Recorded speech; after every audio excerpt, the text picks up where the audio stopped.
What are buyers of flooring businesses looking for in 2026? Hi, my name is Jacob. I'm a former mortgage-backed securities trader turned entrepreneur, and in 2024, I bought a flooring business. In this video, we'll go over 5 things that buyers of flooring businesses are looking for in the new year. Almost no business will have all 5, but these are the things that can affect the valuation when it comes time to sell. If you want to know what my criteria is for our next acquisitions, be sure to stick around to the end of the video. The first thing buyers are looking for is size. The average flooring store does between 2 and 3 million in sales, and typically a buyer will want to see over $2 million because a business that size will be able to support the debt they put on the business as well as provide an income. The second thing is time in the business, and you likely have this one covered. A business that's been around 10 plus years will easily check this box, and I know most businesses have been around for 2 and even 3 generations.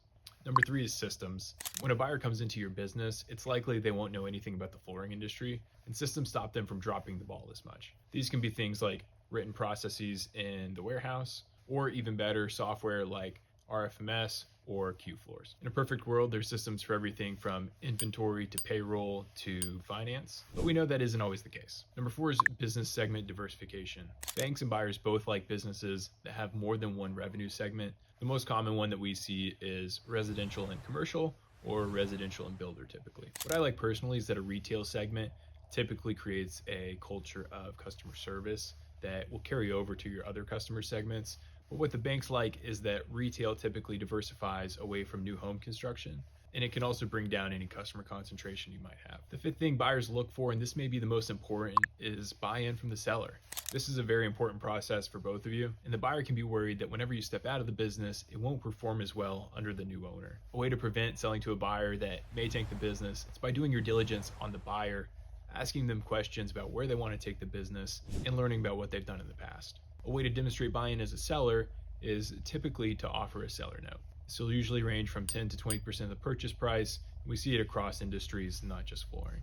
Effectively, what this tells the buyer is that you have faith in the business continuing on, and that you'll take part of your money in 3, 5, or 10 years. Of course, while I'm an owner of a flooring business, I'm also a buyer today.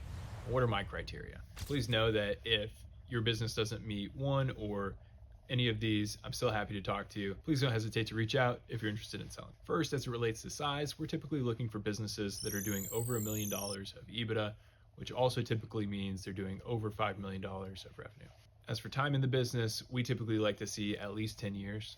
And that seller financing, by loaning a small portion of the purchase price, that is something we also look for, though of course we bring the majority of our own financing. Thanks for watching. Don't forget to hit the subscribe button.